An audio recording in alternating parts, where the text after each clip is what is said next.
Le ministère de la Promotion de la Femme et de l'Économie informelle, en partenariat avec le PNUD, a initié une formation sur l'hygiène alimentaire dédiée aux tenanciers des restaurants de rue des arrondissements de Brazzaville, couplée à leur enrôlement à la Caisse d'assurance maladie universelle. L'unique titre de cette session d'information, mesdames et messieurs, bienvenue.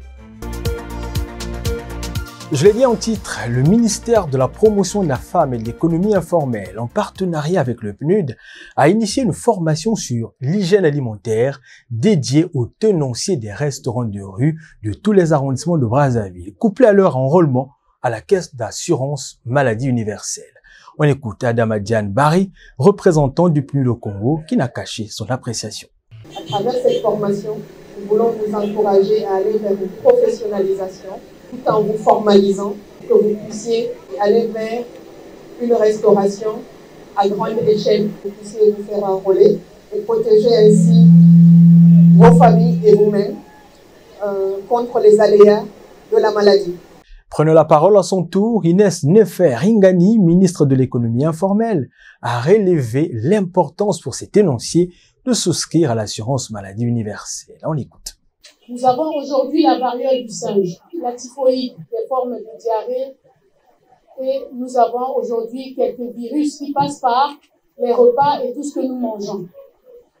Mais si aujourd'hui, vous qui tenez la santé de nos populations, vous ne pouvez pas comprendre l'importance de l'hygiène, de ce que vous utilisez, l'importance de bien laver vos ustensiles, il est difficile pour ceux qui se servent de vos restaurants d'être en bonne santé. Si vous cotisez aujourd'hui 2 000, le mois d'après 2 000 ou 3 000, 3 000, mais si vous tombez malade dans cette période-là, eh bien, c'est ma vie qui doit vous prendre en charge. Mais si dans les 2 mois-là, j'ai cotisé que 4 000, mais ma maladie coûte au moins 100 000 pour soigner, qui est bénéficiaire? C'est vous, non? Et ça fait partie de la politique du président de la République. C'est lui qui a initié ce projet qui est aujourd'hui devenu réalité grâce au ministère de la Sécurité sociale. Ouvert le 10 septembre au siège de la Fédération congolaise de football, de l'atelier de la CAF pour les stades sécurisés sous le thème « Promouvoir la culture de la sécurité dans les stades en Afrique ».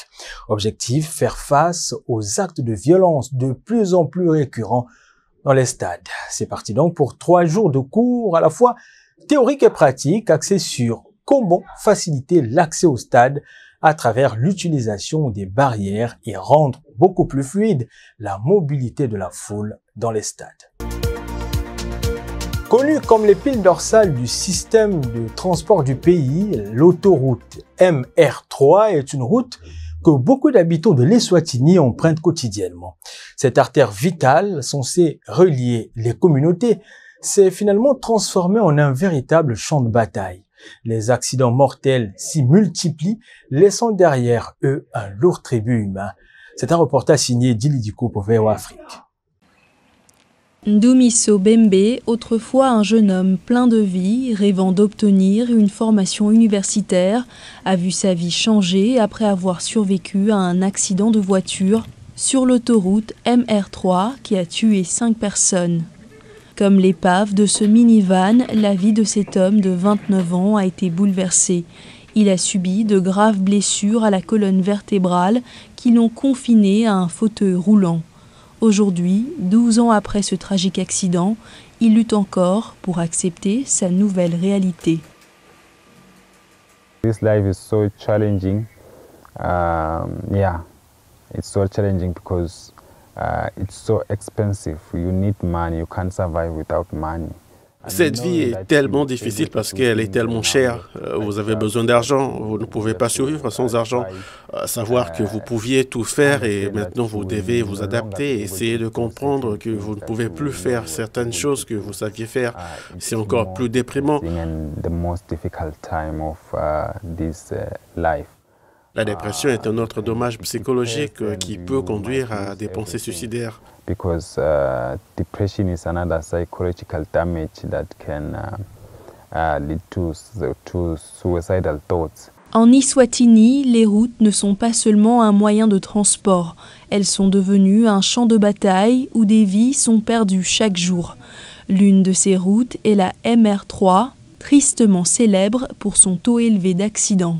Entre 2021 et 2023, plus de 2200 accidents de la route ont été signalés en Eswatini, entraînant des centaines de décès et des millions de dollars de dégâts. Selon un rapport de l'Organisation mondiale de la santé, en moyenne, 222 personnes perdent la vie sur les routes du pays chaque année. En collaboration avec le gouvernement, nous avons élaboré une stratégie routière en 2023 qui s'étend jusqu'en 2030. Nous voulons nous assurer qu'au moins 50% des décès ont été éliminés sur les routes du pays. Il faut s'assurer qu'il y a une forte urgence de leadership capable de coordonner toutes les activités de sécurité routière qui se déroulent dans le pays.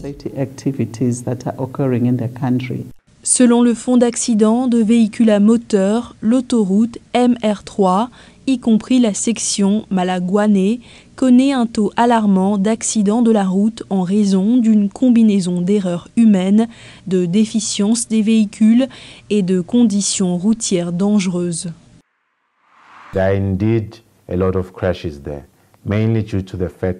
Il y a en effet beaucoup d'accidents de la route, principalement dû au fait que la route est maintenant glissante. Quand il pleut, il fait souvent sombre la nuit et elle n'est plus antidérapante, ce qui ajoute tous ces dangers aux éléments de comportement humain et aux défis de l'état des véhicules qui contribuent à la récurrence des accidents. La stratégie nationale de sécurité routière d'Eswatini fournit une feuille de route pour les efforts du pays visant à réduire de 50% les décès sur les routes d'ici 2030 et à atteindre 0 décès d'ici 2063. Un événement mettant en relation les créateurs africains du cinéma et de la télévision avec les personnes et les pays qui produisent leurs œuvres s'est achevé avec la signature de plusieurs contrats. Des membres et des législateurs de l'industrie cinématographique mondiale ont assisté à l'événement qui faisait partie de la Femme Week Africa, la plus grande conférence des professionnels de la création. Le comédien et producteur américain Steve Harvey était l'une des têtes d'affiche la semaine dernière au MIP Africa, un événement de réseautage qui réunissait les réalisateurs africains de télévision et de cinéma avec les hommes d'affaires et les pays qui les aident à concrétiser leurs rêves sur l'écran. Harvey a partagé des réflexions sur sa carrière lors d'une séance de conversation. Il s'est également associé au gouvernement du Botswana pour créer une académie de formation appelée Botswana Ignite afin de faire progresser l'industrie de la télévision et du cinéma du pays. Écoutez, l'Afrique du Sud et le Nigeria ont une longueur d'avance sur tout. Vous savez qu'ils se débrouillent très bien, mais il y a beaucoup de pays sur ce continent qui pourraient avoir besoin d'aide. Un rapport de l'UNESCO de 2021 a révélé que les industries du film et de l'audiovisuel en Afrique employaient environ 5 millions de personnes et représentaient 5 milliards de dollars du produit intérieur brut de l'ensemble du continent. L'étude indique que l'industrie pourrait employer jusqu'à 20 millions de personnes et contribuer à hauteur de 20 milliards de dollars au PIB. La réalisatrice nigério-indienne Hamisha fait partie des créateurs qui se font remarquer. Son premier film, Namaste Wahala, a réuni deux des hauts lieux de la production cinématographique mondiale, Bollywood en Inde et Nollywood au Nigeria. Lors de sa sortie sur Netflix en 2021, cette comédie romantique interraciale s'est classée 6e sur la plateforme au niveau mondial. L'industrie nigérienne se porte à merveille en ce moment. Je pense qu'elle suit en fait la trajectoire de Bollywood il y a quelques années. Nous avons des problèmes similaires à ceux rencontrés par Mumbai et l'industrie de Bollywood, comme les problèmes d'Internet, de Wi-Fi, et tout cela a changé. Plusieurs participants interrogés par la VOA ont déclaré que les plateformes de streaming comme Netflix et Showmax, qui achètent des œuvres de créatifs africains, ont changé la donne. Lonwado Mavuza, cofondateur et directeur exécutif de la société de recherche Andani Africa, a parlé de transformation lors d'un panel qui promouvait l'établissement de liens avec Atlanta. La ville américaine s'enorgueillit d'une fière histoire d'entrepreneuriat noir. L'entreprise de Mavuzo a réalisé une étude sur la National Film and Video Foundation d'Afrique du Sud, dans laquelle ils ont comparé les données sur l'emploi dans l'industrie du pays de 2004 à 2021. Il y a eu une augmentation de 300% de l'emploi des Noirs dans l'industrie du cinéma et de la télévision. Cependant, dans ces statistiques, beaucoup de ces emplois sont encore de bas niveau et ont une influence très limitée en termes de prise de décision. Steven Beckett, responsable marketing de Femme Week Africa, n'a pas voulu dire combien de contrats ont été signés pendant MEP Africa. Il a assuré que l'événement était plus important que l'année dernière. Un peu plus de 7000 réunions enregistrées ont eu lieu au MIP Africa et c'est évidemment un signe de la croissance et de la nécessité au sein de l'industrie. Femme Week Africa comprend également Musique Africa, événement de l'industrie musicale, le Festival international d'animation du Cap, un festival de courts-métrages et le Forum de la mode africaine.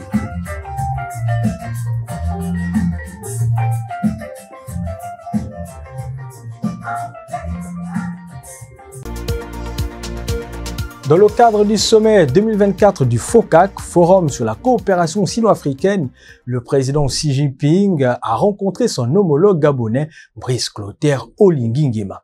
Les deux dirigeants ont salué dans leur entretien la coopération dans la formation professionnelle entre les deux pays. C'est un reportage signé de nos partenaires CGT. Dans le cadre du sommet 2024 du FOCAC, Forum sur la coopération sino-africaine, le président chinois Xi Jinping a rencontré son homologue gabonais Brice Clotaire Oligui Nguema. Les deux dirigeants ont salué dans leur entretien la coopération dans la formation professionnelle entre les deux pays. En 2021, la société chinoise Avic International a construit 3 centres de formation professionnelle dans 3 villes gabonaises, à savoir Libreville, Franceville et Port-Gentil. Cela a permis de soutenir la formation professionnelle avec une couverture de 12 disciplines comme la menuiserie et la réparation automobile. Chaque année, environ 1200 professionnels sont formés. Une équipe de journalistes du CMG a visité l'un de ces 3 centres et voici le témoignage d'une étudiante gabonaise. Elle s'appelle Diziana Minkoume Owono. Je peux vous décrire, depuis que je suis arrivée ici, j'ai vraiment appris. Pour les jeunes filles gabonaises comme moi, je les exhorte vraiment. La formation professionnelle n'est pas seulement faite pour les hommes, elle est aussi faite pour les femmes. J'en suis la preuve. Je suis une formation d'homme et je suis à l'aise dans ce que je fais. Un proverbe africain dit « un vrai ami est quelqu'un avec qui vous partagez le chemin ».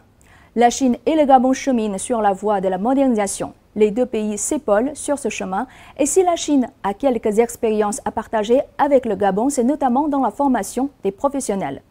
Vous savez, dans le passé, la Chine a été appelée l'usine du monde. Pour être l'usine du monde, il faut avoir des usines, il faut aussi avoir des millions d'ouvriers qualifiés. C'est dans cette logique que la Chine a proposé dans les 10 actions de partenariat sur la modernisation, une action sur les échanges humains et culturels.